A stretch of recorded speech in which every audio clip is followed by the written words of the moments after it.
Hi everybody. Welcome to my channel. And I am Dr. Mahima Bakshi, a maternal child well-being coach, woman activist, author, birthing naturally, and the youth ambassador from India for the International Youth Society. Today being two important days. First, World Education Day, and second, National Girl Child Day. I am very excited to be discussing about education transformation in India and child rights for every girl child to education in India. Today, I have with me a wonderful, amazing expert who is just the perfect expert for today's discussion. I have with me Shri Nehru ji, who is the Vice Chancellor of Shri Vishwakarma Skill University, which is India's first skill university, and also for JC Bose University of Science and Technology, YMCA Faridabad, by Government of Haryana. Hi, sir. I welcome you to the show. Hello, Mahima. So, Mr. Raj Nehru is the youngest founding vice chancellor in the country.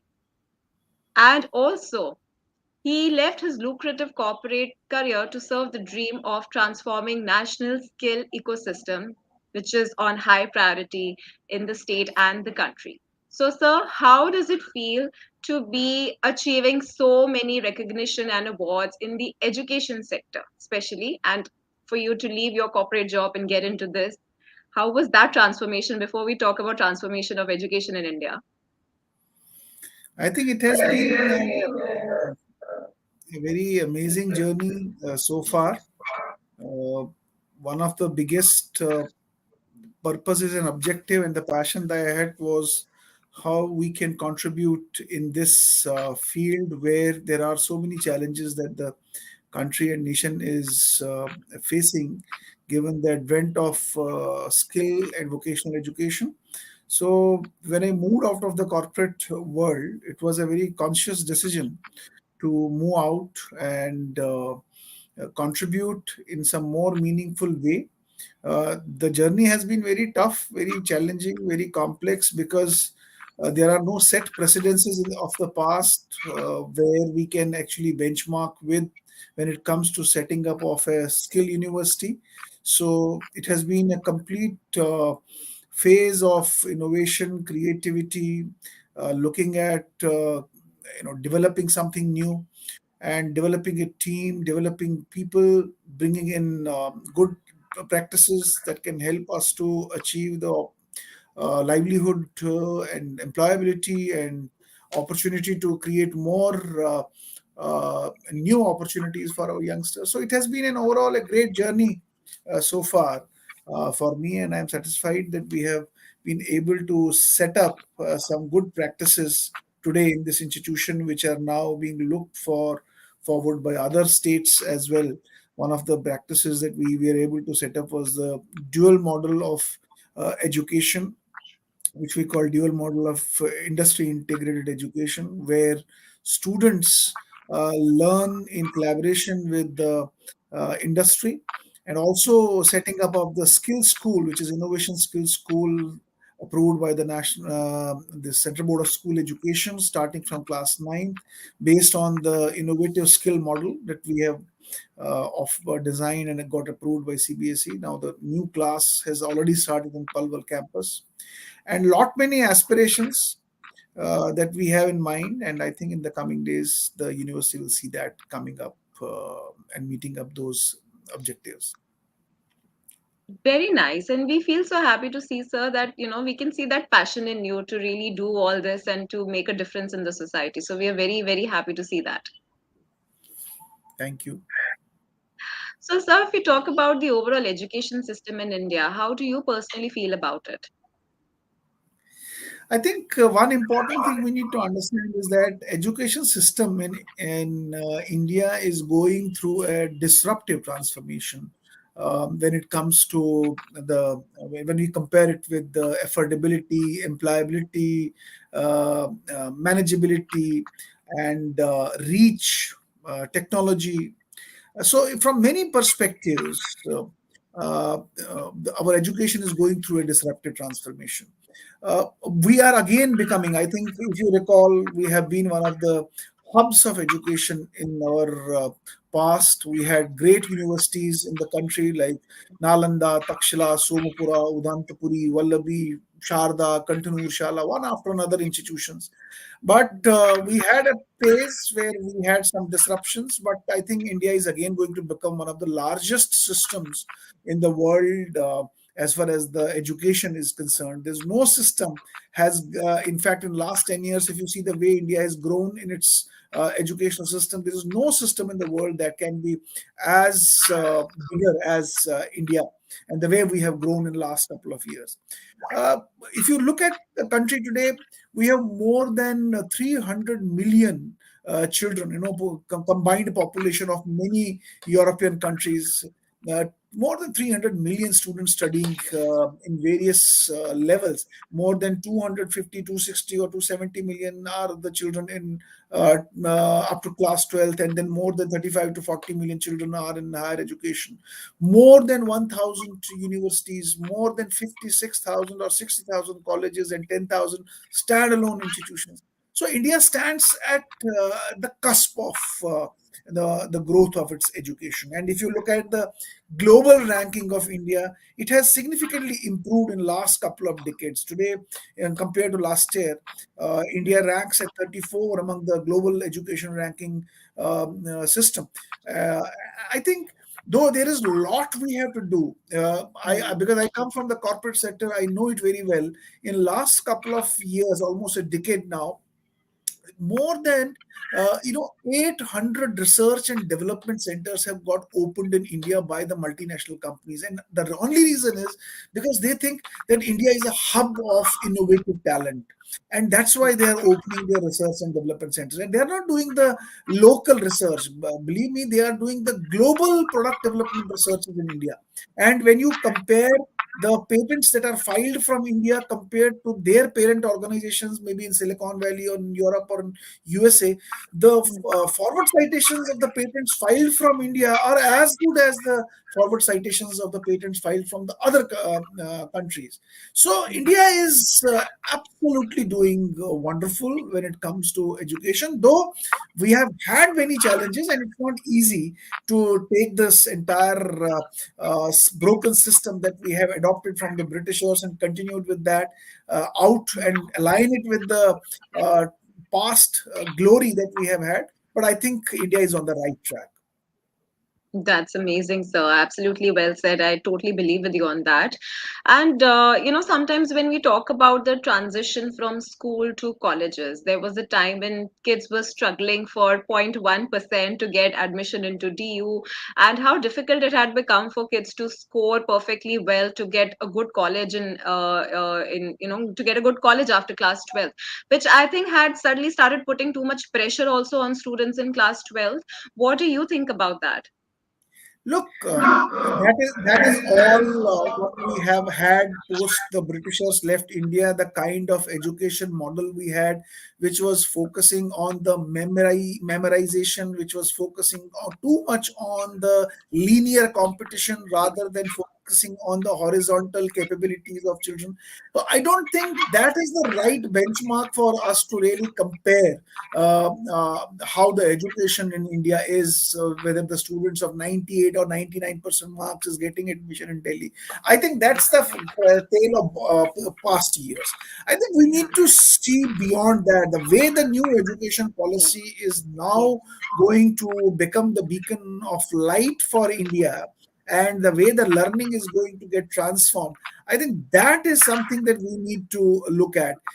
We have had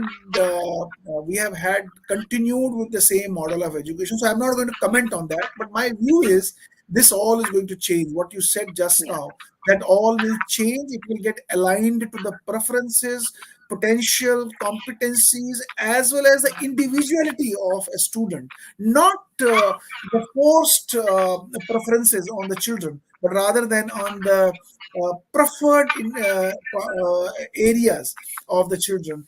the individuality of the children will be respected more, and as the child grows up, it will become immaterial whether he is studying from A college or the B school or the C school, because the students inner competencies, inner capabilities, inner potential will have more merit than what market is driving. Right. Yes, I totally believe that even skills need to be given a lot of focus in the school time, in the early development period, during the high school period. It's so important to give a lot of emphasis on skill development as well, right in the school time. And if we talk about the NEP 2020, which has gotten a lot of changes into the whole education system, and you were also part of the whole NEP 2020. So, sir, why don't you tell us more about it? What changes does Yeah, it bring see, into the school system? I think that's a very good question. And I would continue with where I left in the previous question. See, the whole idea of education in the India traditionally, in the ancient days, it was focused on enrichment of culture, character, personality development, and cultivation of noble ideals. That was the purpose of the objective, the purpose of the education. The objective of that education was to gain mental, physical, and intellectual toughness to make a student future ready and to survive in any situation, which means a holistic development was the purpose of the overall education. Gurukuls were the epitome of experiential learning, where children were given opportunity to experience the things that they were, where they were connected with the nature. They thrived in all aspects of our heritage, culture, art, drama, music, or archaeology, or medicine, or whichever field where they had the interest, they go and explore that.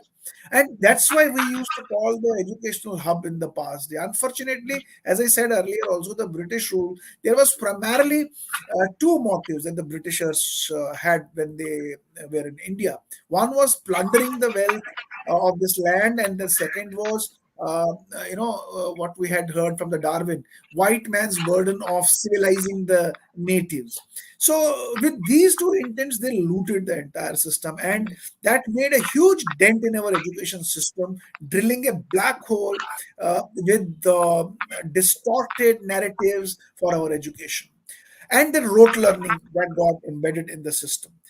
Good part is that in 2019-20, we had the government of India, which they constituted a big committee under Dr. Kasturi Rangan. He led that committee and has brought some tectonical shifts and with the new education. I think this education is a big boon to the nation. This policy that this new education 2020 is bringing to us is based on the principle that education must not only develop cognitive practices, it should develop the more holistic personality of an individual, including the problem solving abilities, critical thinking, uh, also the social connects of an individual, social intelligence of the individual, emotional intelligence of the individual, ethical intelligence of the individual.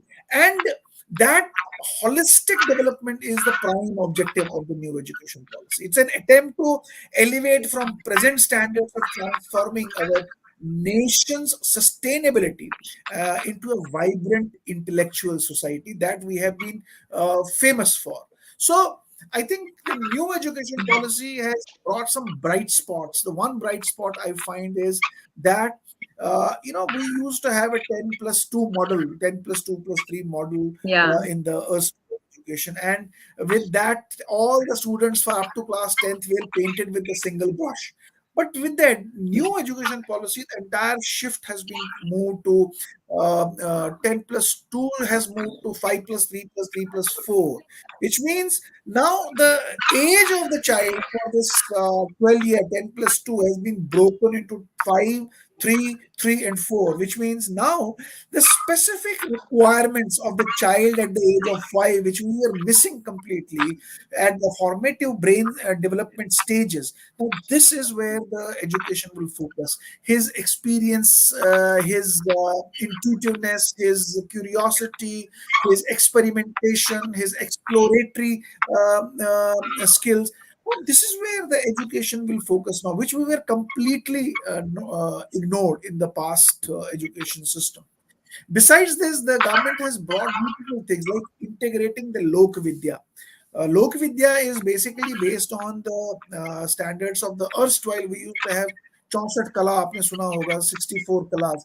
So it's based on that 64 kalas concept, where every child in different schools, different areas, regions will have an access to the local vidya, local skills, and they will have to mandatorily learn from 3 year to 14 years of age different skills, so that they are adapted and they appreciate and they value the vocations that are happening around their vicinity. And as they grow, they do not have any stigma for any vocation. Besides this, the new education policy is also focused on building on the value based education. Besides many other tectonical shifts, like the entire education is now going to be driven with the learning outcome based curriculum. There is a lot of focus that the government is bringing on blended mode of learning, given that pandemic we also have seen, but even the new education policy had talked about the blended mode of education.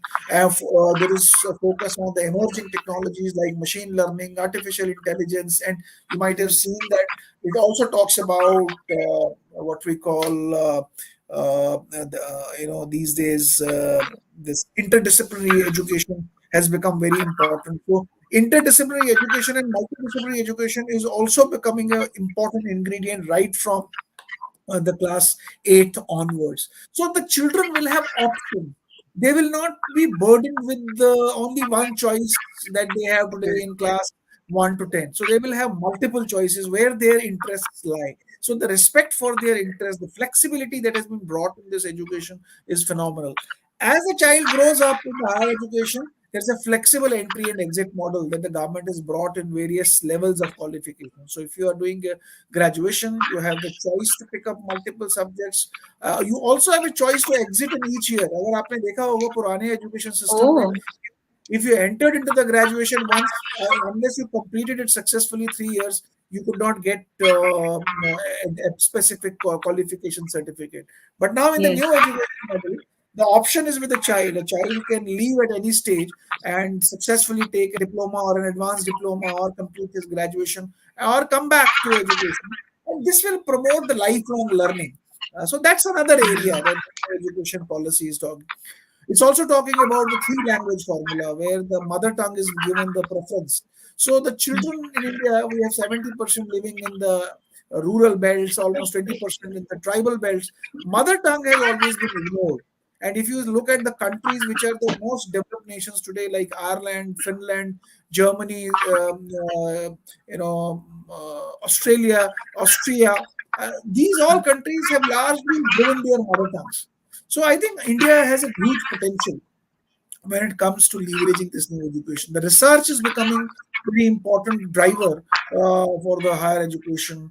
On-demand learning, online learning is becoming very important component of the future learning initiatives. I think one important thing they also brought in is the foreign education and foreign university collaborations. I think that will create a blend of best practices in India.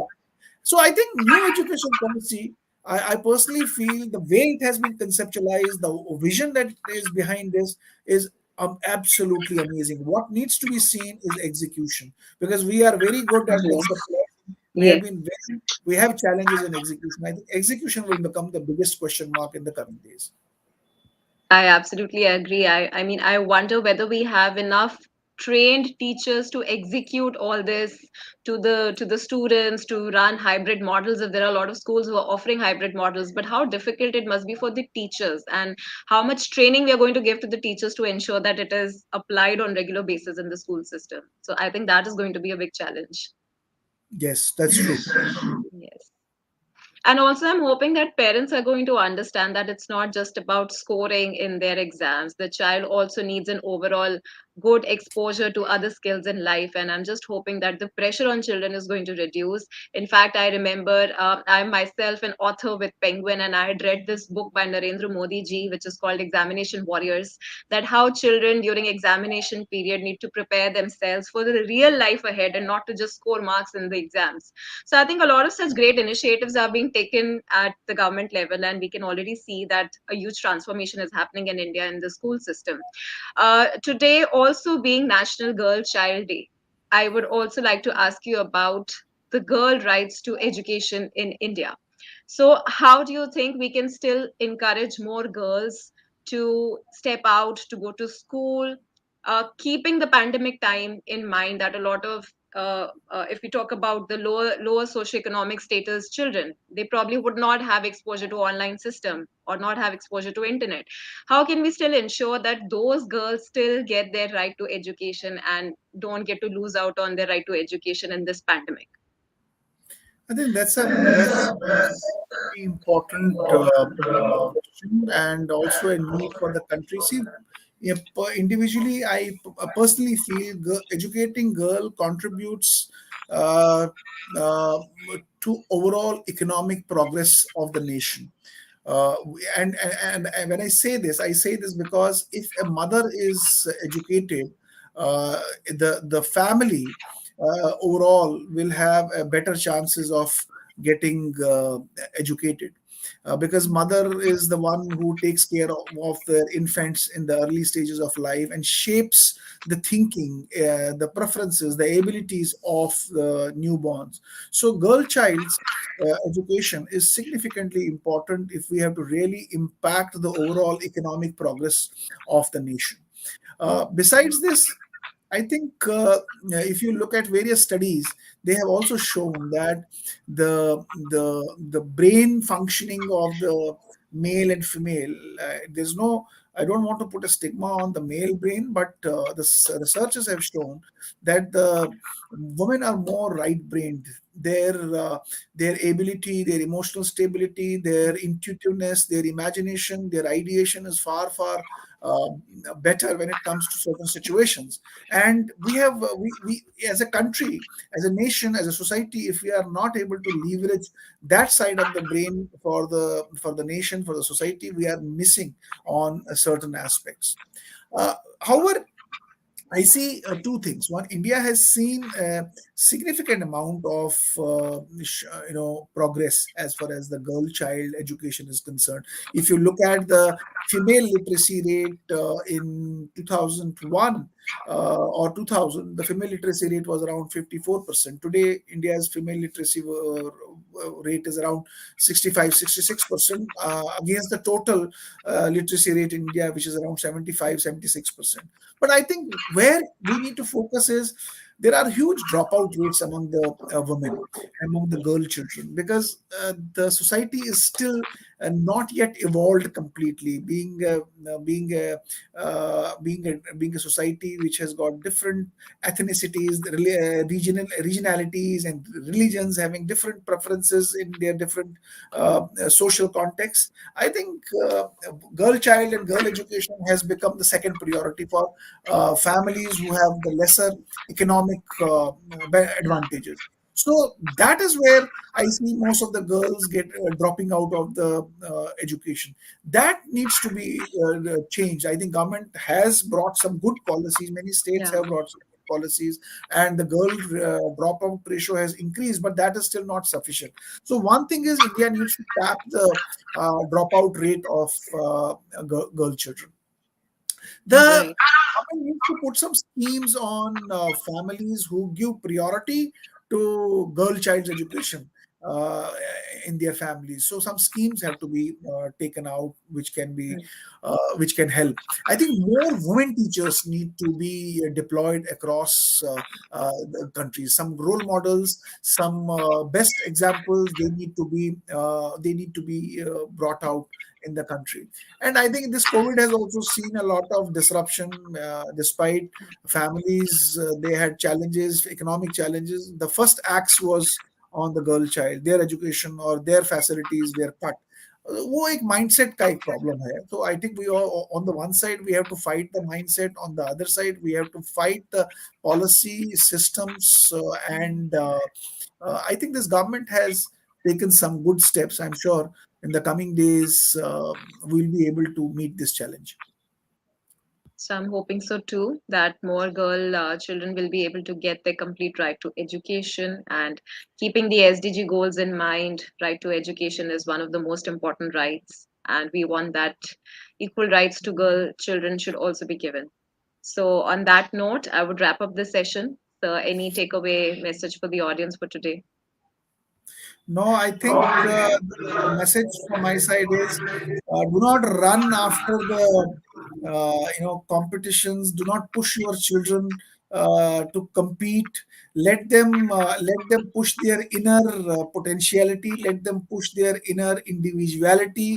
They are made for something special. God has given them something unique inside them. Do not crush that for the sake of you wanting to make him achieve something. Let him achieve what he or she wants to achieve and not what you want to achieve for him. So that is the only message. Let them live their own life. Let them experience their own life. Let them experiment with their own life.